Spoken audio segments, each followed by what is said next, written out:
The Adventures of Sherlock Holmes by Sir Arthur Conan Doyle. The Adventure of the Engineer's Thumb. Of all the problems which have been submitted to my friend Mr. Sherlock Holmes for solution during the years of our intimacy, there were only two which I was the means of introducing to his notice: that of Mr. Hatherley's thumb, and that of Colonel Warburton's madness.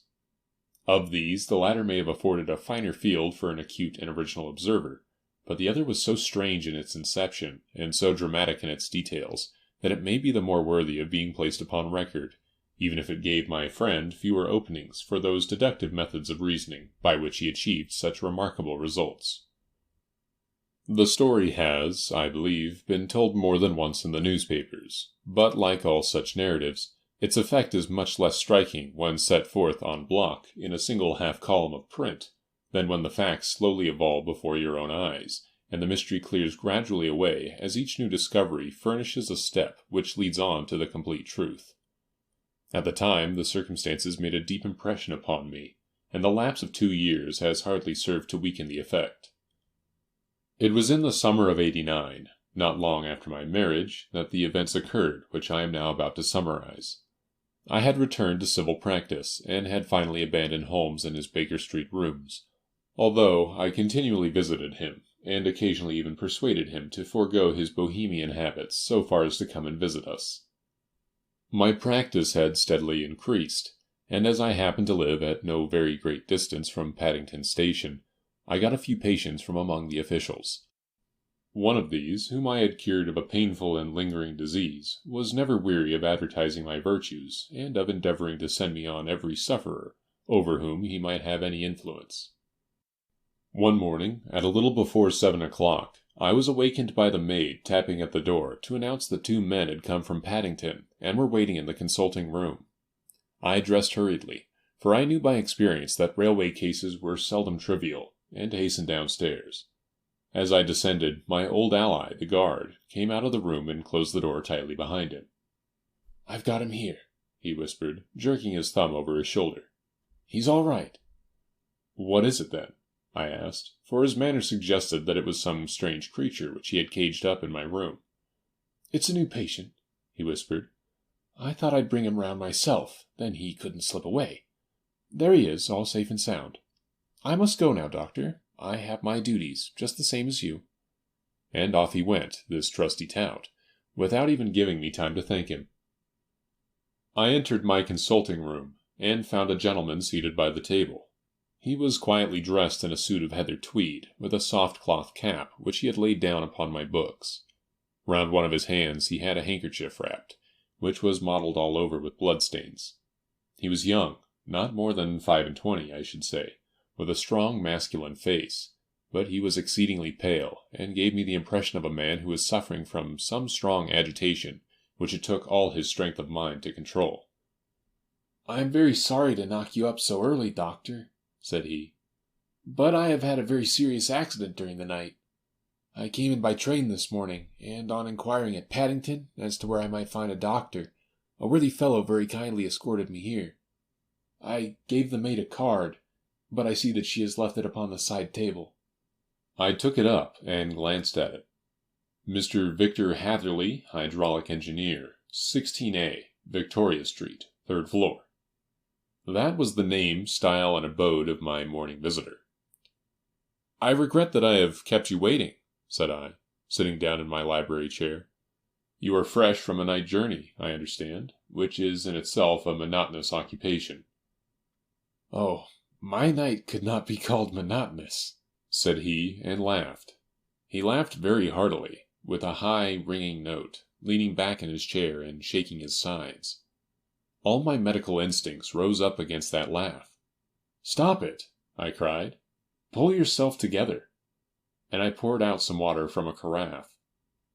It was useless, however. He was off in one of those hysterical outbursts which come upon a strong nature when some great crisis is over and gone.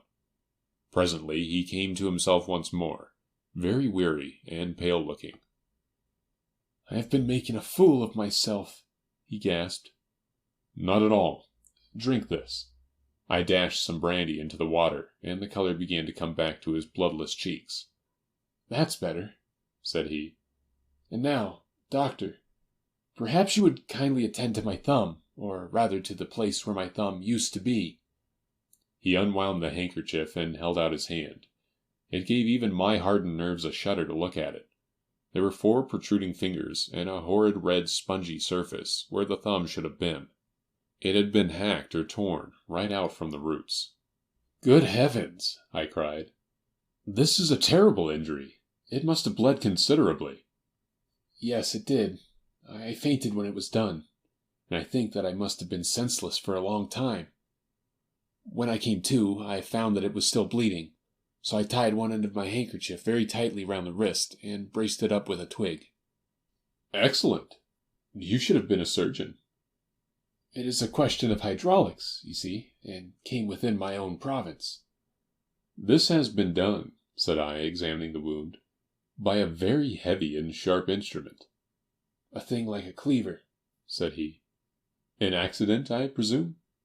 "By no means." "What? A murderous attack?" "Very murderous indeed." "You horrify me." I sponged the wound, cleaned it, dressed it, and finally covered it over with cotton wadding and carbolized bandages. He lay back without wincing, though he bit his lip from time to time. "How is that?" I asked when I had finished. "Capital. Between your brandy and your bandage, I feel a new man. I was very weak, but I have had a good deal to go through." "Perhaps you had better not speak of the matter. It is evidently trying to your nerves." "Oh no, not now. I shall have to tell my tale to the police, but, between ourselves, if it were not for the convincing evidence of this wound of mine, I should be surprised if they believed my statement, for it is a very extraordinary one, and I have not much in the way of proof with which to back it up. And even if they believe me, the clues which I can give them are so vague that it is a question whether justice will be done." "Ha!" cried I. "If it is anything in the nature of a problem which you desire to see solved, I should strongly recommend you to come to my friend, Mr. Sherlock Holmes, before you go to the official police." "Oh, I have heard of that fellow," answered my visitor.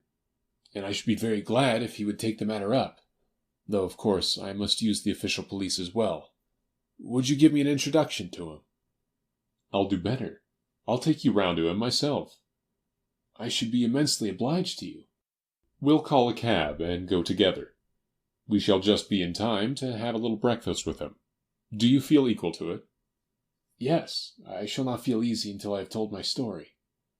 "Then my servant will call a cab, and I shall be with you in an instant." I rushed upstairs, explained the matter shortly to my wife, and in 5 minutes was inside a hansom, driving with my new acquaintance to Baker Street. Sherlock Holmes was, as I expected, lounging about his sitting-room in his dressing-gown, reading the agony column of the Times, and smoking his before-breakfast pipe, which was composed of all the plugs and dawdles left from his smokes of the day before, all carefully dried and collected on the corner of the mantelpiece.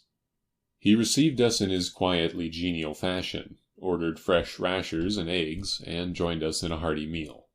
When it was concluded, he settled our new acquaintance upon the sofa, placed a pillow beneath his head, and laid a glass of brandy and water within his reach. "It is easy to see that your experience has been no common one, Mr. Hatherley," said he. "Pray, lie down there, and make yourself absolutely at home. Tell us what you can, but stop when you are tired, and keep up your strength with a little stimulant." "Thank you," said my patient. "but I have felt another man since the doctor bandaged me, and I think that your breakfast has completed the cure. I shall take up as little of your valuable time as possible, so I shall start at once upon my peculiar experiences." Holmes sat in his big armchair, with the weary, heavy-lidded expression which veiled his keen and eager nature, while I sat opposite to him, and we listened in silence to the strange story which our visitor detailed to us. "You must know," said he, "that I am an orphan and a bachelor, residing alone in lodgings in London. By profession I am a hydraulic engineer, and I have had considerable experience of my work during the 7 years that I was apprenticed to Venner and Matheson, the well-known firm of Greenwich. 2 years ago, having served my time, and having also come into a fair sum of money through my poor father's death, I determined to start in business for myself, and took professional chambers in Victoria Street. I suppose that everyone finds his first independent start in business a dreary experience, To me it has been exceptionally so. During 2 years, I have had 3 consultations and 1 small job, and that is absolutely all that my profession has brought me. My gross takings amount to £27 10 pence. Every day, from 9 in the morning until 4 in the afternoon, I waited in my little den, until at last my heart began to sink, and I came to believe that I should never have any practice at all. Yesterday, however, just as I was thinking of leaving the office, my clerk entered to say there was a gentleman waiting who wished to see me upon business. He brought up a card, too, with the name of Colonel Lysander Stark engraved upon it. Close at his heels came the colonel himself, a man rather over the middle size, but of an exceeding thinness. I do not think that I have ever seen so thin a man. His whole face sharpened away into nose and chin, and the skin of his cheeks was drawn quite tense over his outstanding bones. Yet this emaciation seemed to be his natural habit, and due to no disease, for his eye was bright, his step brisk, and his bearing assured. He was plainly but neatly dressed, and his age, I should judge, would be nearer 40 than 30. "Mr. Hatherley," said he, with something of a German accent, "you have been recommended to me, Mr. Hatherley, as being a man who is not only proficient in his profession, but is also discreet and capable of preserving a secret." I bowed, feeling as flattered as any young man would at such an address. "May I ask who it was who gave me so good a character?" "Well, perhaps it is better that I should not tell you that just at this moment. I have it from the same source that you are both an orphan and a bachelor, and are residing alone in London." "That is quite correct," I answered. "But you will excuse me if I say that I cannot see how all this bears upon my professional qualifications. I understand that it was on a professional matter that you wished to speak to me." "Undoubtedly so. But you will find that all I say is really to the point. I have a professional commission for you, but absolute secrecy is quite essential. Absolute secrecy, you understand. And of course we may expect that more from a man who is alone than from one who lives in the bosom of his family." "If I promise to keep a secret," said I, "you may absolutely depend on my doing so." He looked very hard at me as I spoke, and it seemed to me that I had never seen so suspicious and questioning an eye. "Do you promise, then?"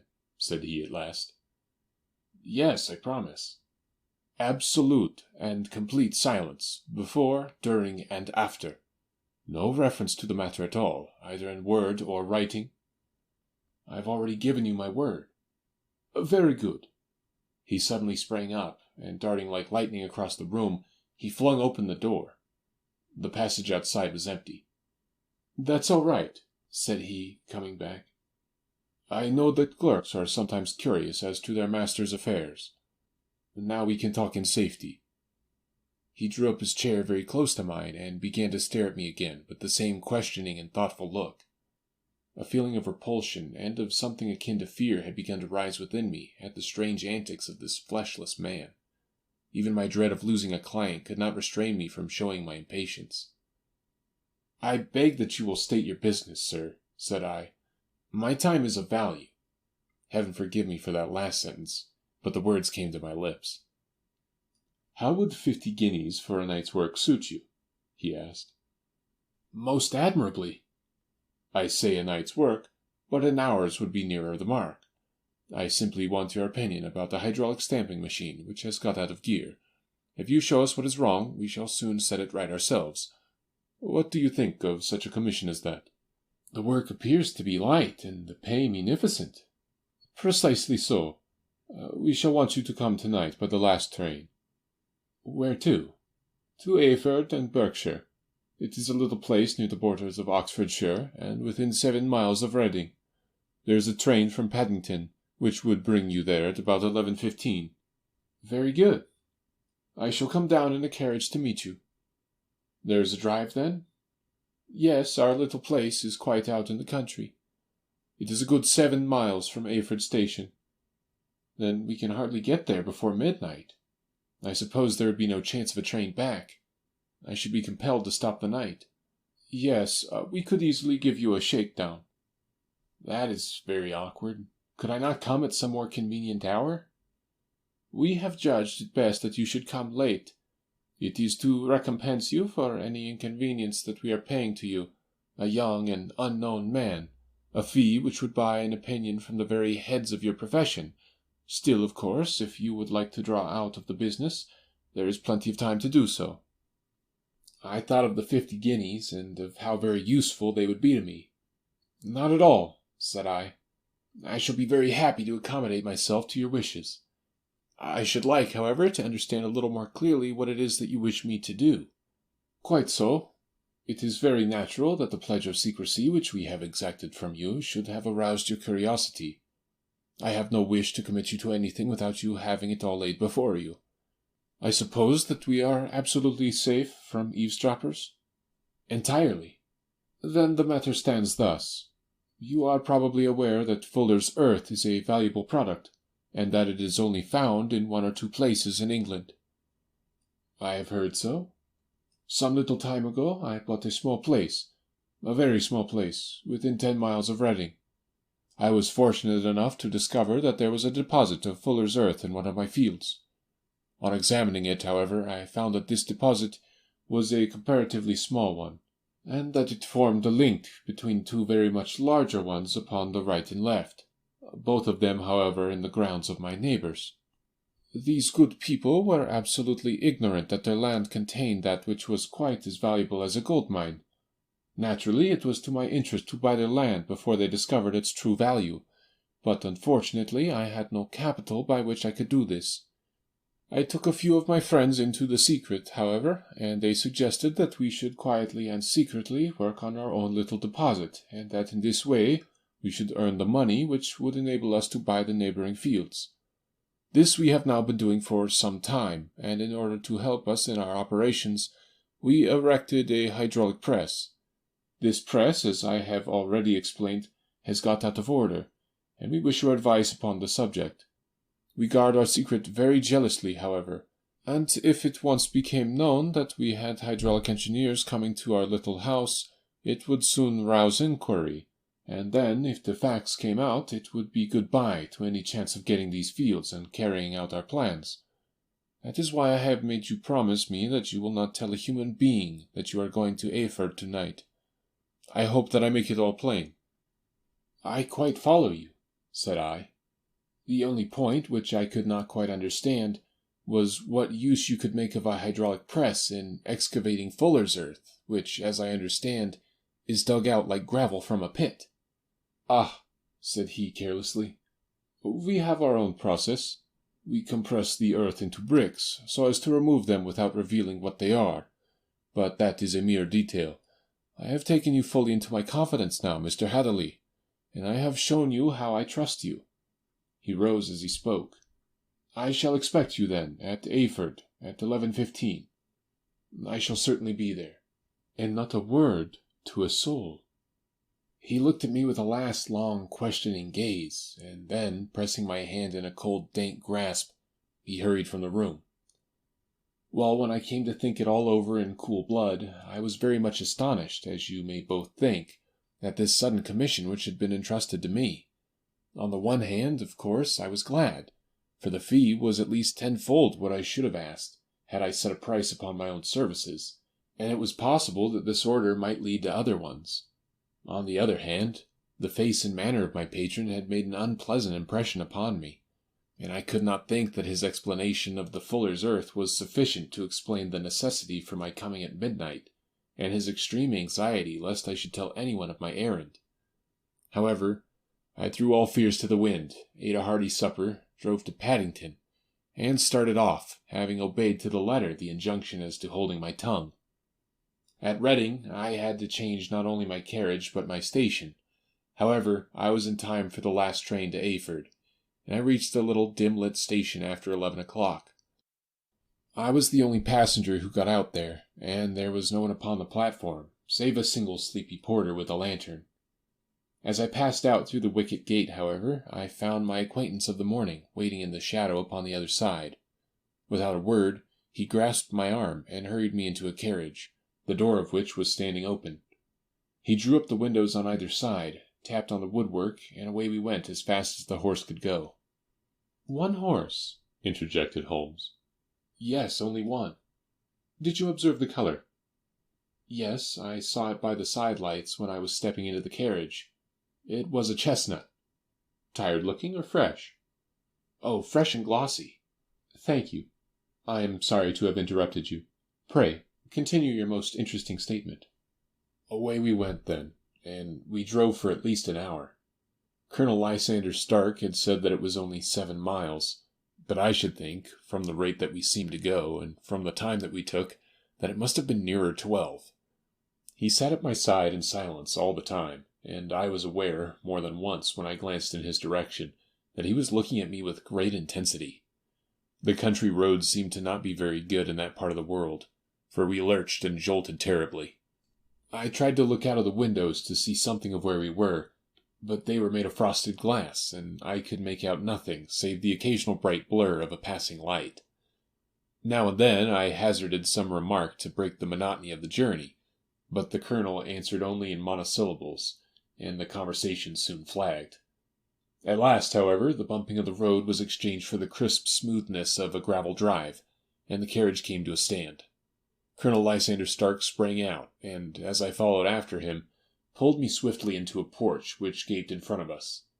We stepped, as it were, right out of the carriage and into the hall, so that I failed to catch the most fleeting glance of the front of the house. The instant that I had crossed the threshold, the door slammed heavily behind us, and I heard faintly the rattle of the wheels as the carriage drove away.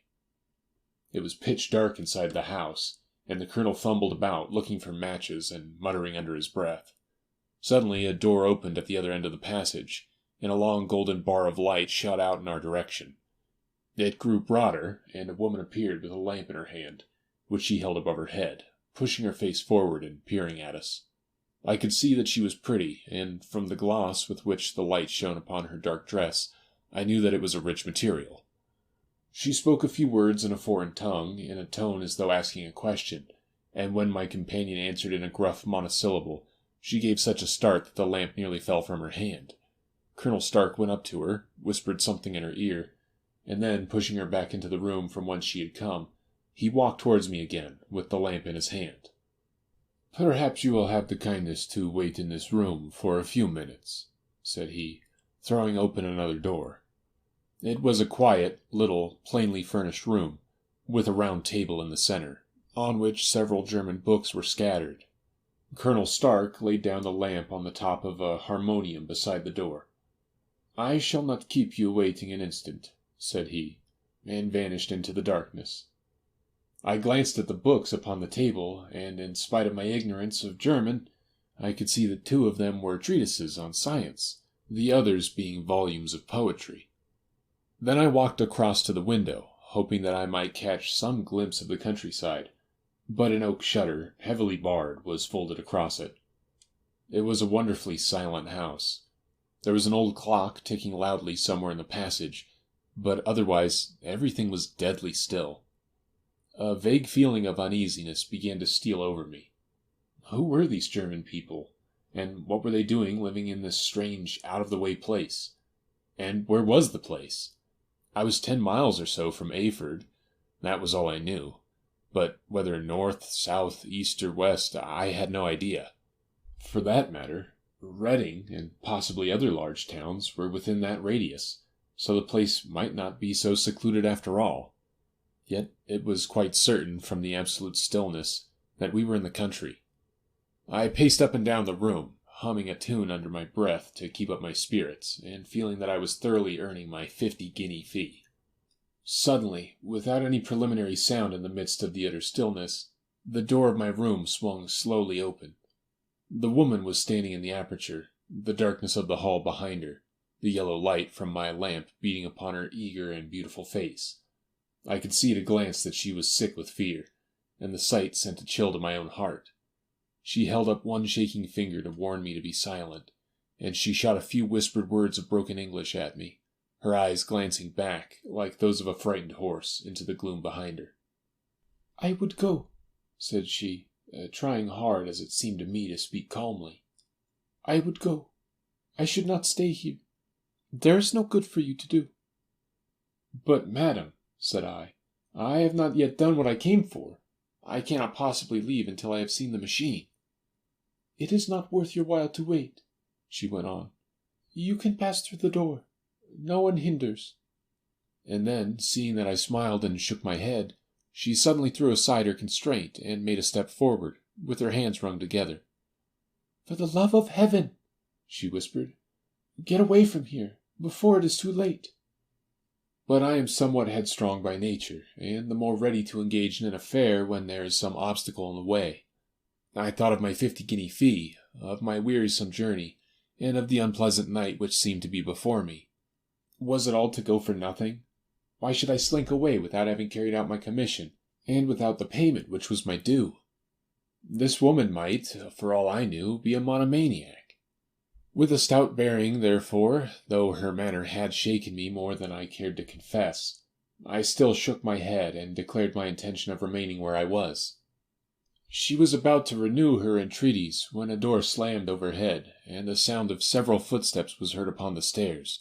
She listened for an instant, threw up her hands in a despairing gesture, and vanished as suddenly and as noiselessly as she had come.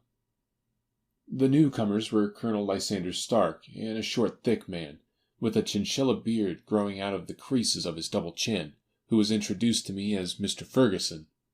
"This is my secretary and manager," said the colonel. "By the way, I was under the impression that I left this door shut just now.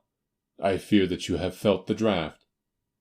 "On the contrary," said I opened the door myself because I felt the room to be a little close." He shot one of his suspicious looks at me. "Perhaps we had better proceed to business then," said he. "Mr. Ferguson and I will take you up to see the machine." "I had better put my hat on, I suppose?" "Oh, no, it is in the house." "What, you dig fuller's earth in the house?" "No, no. This is only where we compress it. But never mind that. All we wish you to do is to examine the machine, and to let us know what is wrong with it." We went upstairs together, the colonel first with the lamp, the fat manager and I behind him.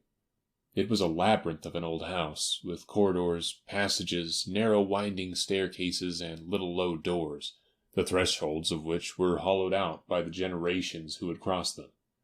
There were no carpets, and no signs of any furniture above the ground floor, while the plaster was peeling off the walls, and the damp was breaking through in green, unhealthy blotches. I tried to put on as unconcerned an air as possible, but I had not forgotten the warnings of the lady, even though I disregarded them, and I kept a keen eye upon my two companions. Ferguson appeared to be a morose and silent man, but I could see from the little that he said that he was at least a fellow countryman. Colonel Lysander Stark stopped at last before a low door, which he unlocked. Within was a small square room, in which the three of us could hardly get at one time. Ferguson remained outside, and the colonel ushered me in. "We are now," said he, "actually within the hydraulic press, and it would be a particularly unpleasant thing for us if anyone were to turn it on. The ceiling of this small chamber is really the end of the descending piston, and it comes down with the force of many tons upon this metal floor. There are small lateral columns of water outside which receive the force, and which transmit and multiply it in the manner which is familiar to you. The machine goes readily enough, but there is some stiffness in the working of it, and it has lost a little of its force.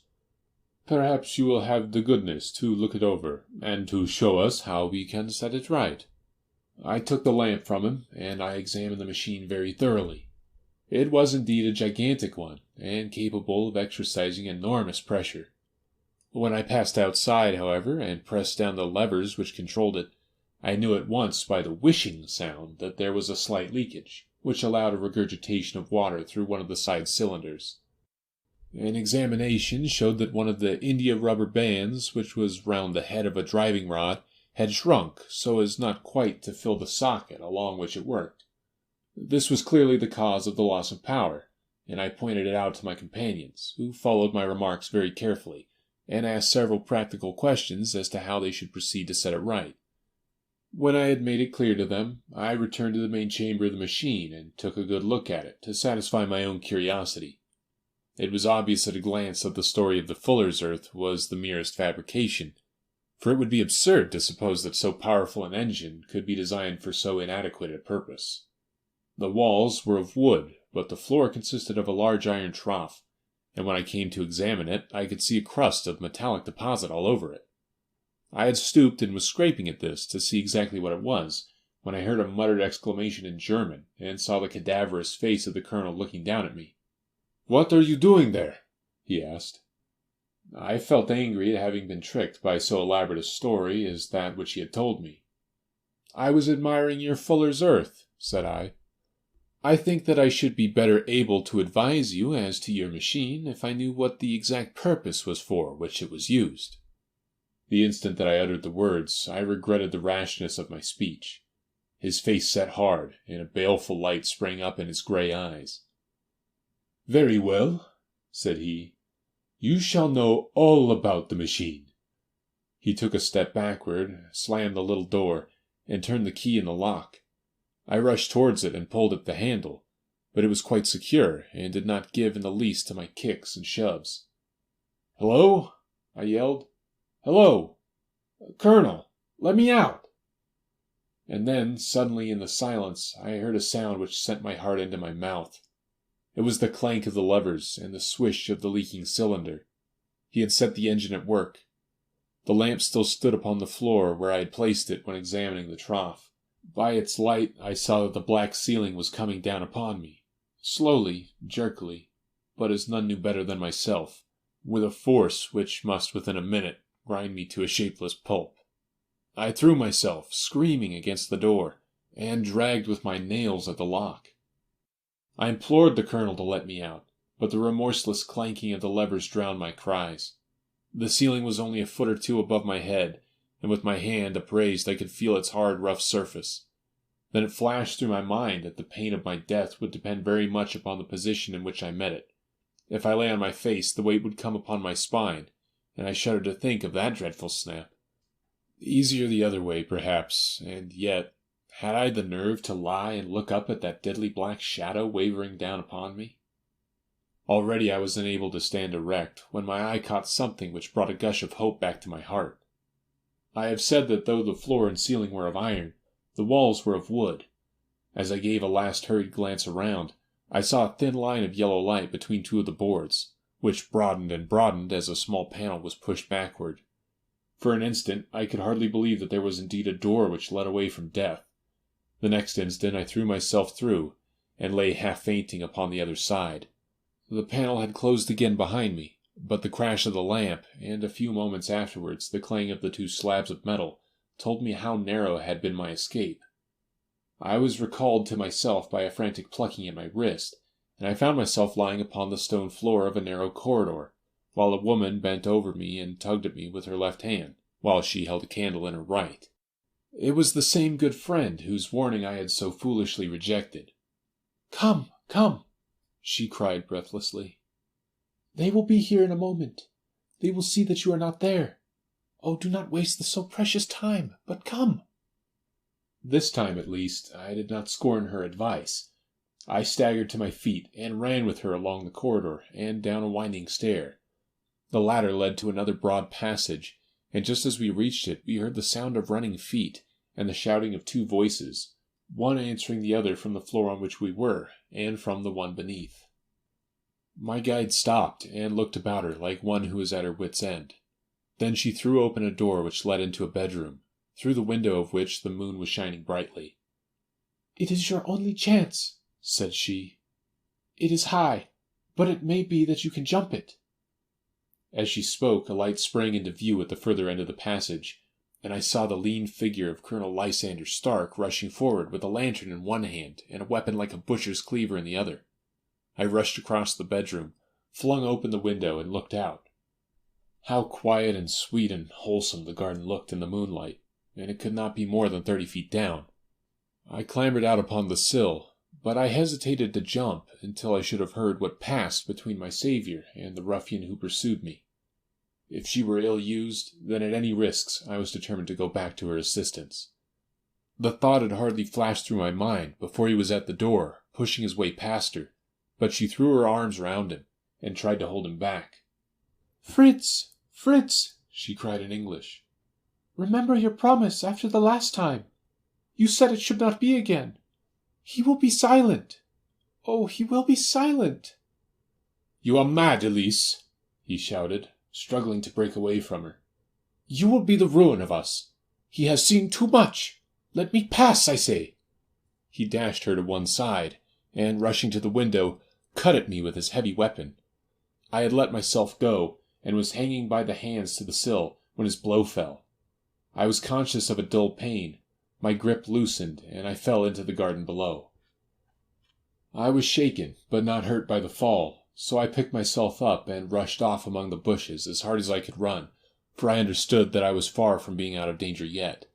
Suddenly, however, as I ran, a deadly dizziness and sickness came over me. I glanced down at my hand, which was throbbing painfully, and then, for the first time, saw that my thumb had been cut off and that the blood was pouring from my wound. I endeavored to tie my handkerchief round it, but there came a sudden buzzing in my ears, and next moment I fell in a dead faint among the rose bushes. How long I remained unconscious I cannot tell. It must have been a very long time, for the moon had sunk and a bright morning was breaking when I came to myself. My clothes were all sodden with dew, and my coat sleeve was drenched with blood from my wounded thumb. The smarting of it recalled in an instant all the particulars of my night's adventure, and I sprang to my feet with the feeling that I might hardly yet be safe from my pursuers. But to my astonishment, when I came to look round me, neither house nor garden were to be seen. I had been lying in an angle of the hedge, close by the highroad, and just a little lower down was a long building, which proved, upon my approaching it, to be the very station at which I had arrived upon the previous night.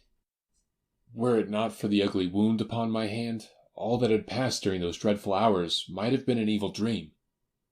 Half dazed, I went into the station and asked about the morning train. There would be one to Reading in less than an hour. The same porter was on duty, I found, as had been there when I arrived. I inquired of him whether he had ever heard of Colonel Lysander Stark. The name was strange to him. Had he observed a carriage the night before waiting for me? No, he had not. Was there a police station anywhere near? There was one about 3 miles off. It was too far for me to go, weak and ill as I was. I determined to wait until I got back to town before telling my story to the police.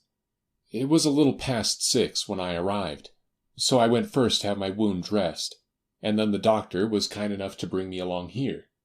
I put the case into your hands, and shall do exactly what you advise." We both sat in silence for some little time after listening to this extraordinary narrative.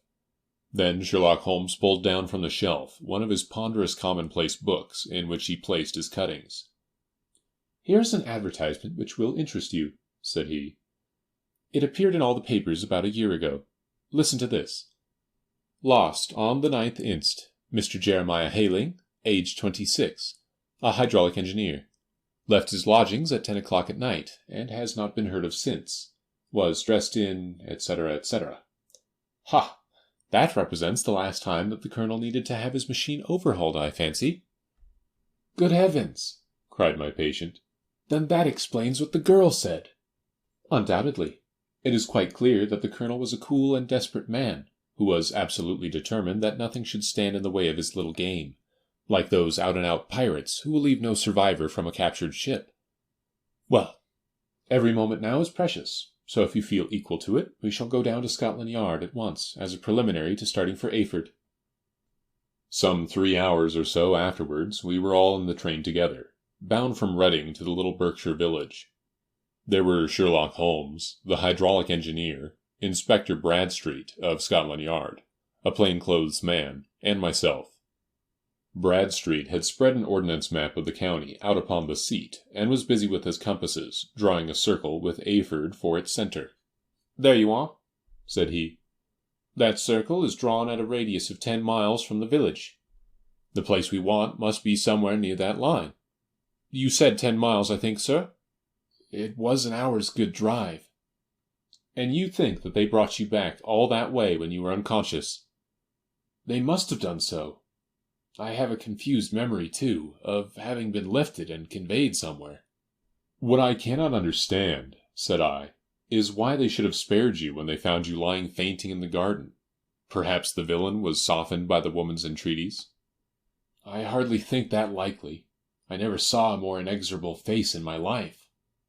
Oh, we shall soon clear up all that, said Bradstreet. Well, I have drawn my circle, and I only wish I knew at what point upon it the folk that we are in search of are to be found. I think I could lay my finger on it, said Holmes quietly. Really now, cried the inspector, you have formed your opinion? Come now, we shall see who agrees with you. I say to south, for the country is more deserted there. And I say east, said my patient. I am for west, remarked the plain-clothes man.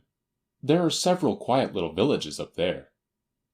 And I am for north, said I, because there are no hills there, and our friend says that he did not notice the carriage go up any. Come, cried the inspector, laughing, it is a very pretty diversity of opinion. We have boxed the compass among us. Who do you give your casting vote to? You are all wrong. But we can't all be. Oh, yes, you can. This is my point. He placed his finger in the center of the circle. This is where we shall find them. But the 12-mile drive, gasped Hatherley. 6 out and 6 back. Nothing simpler. You say yourself that the horse was fresh and glossy when you got in. How could it be that if it had gone 12 miles over heavy roads? Indeed, it is a likely ruse enough, observed Bradstreet thoughtfully. Of course, there can be no doubt as to the nature of this gang. None at all, said Holmes. They are coiners on a large scale, and have used the machine to form the amalgam which has taken the place of silver. We have known for some time that a clever gang was at work, said the inspector. They have been turning out half-crowns by the thousand. We even traced them as far as Reading, but could get no farther, for they had covered their traces in a way that showed that they were very old hands. But now, thanks to this lucky chance, I think we have got them right enough. But the inspector was mistaken, for those criminals were not destined to fall into the hands of justice. As we rolled into Aford Station, we saw a gigantic column of smoke which streamed up from behind a small clump of trees in the neighborhood, and hung like an immense ostrich feather over the landscape. "A house on fire?"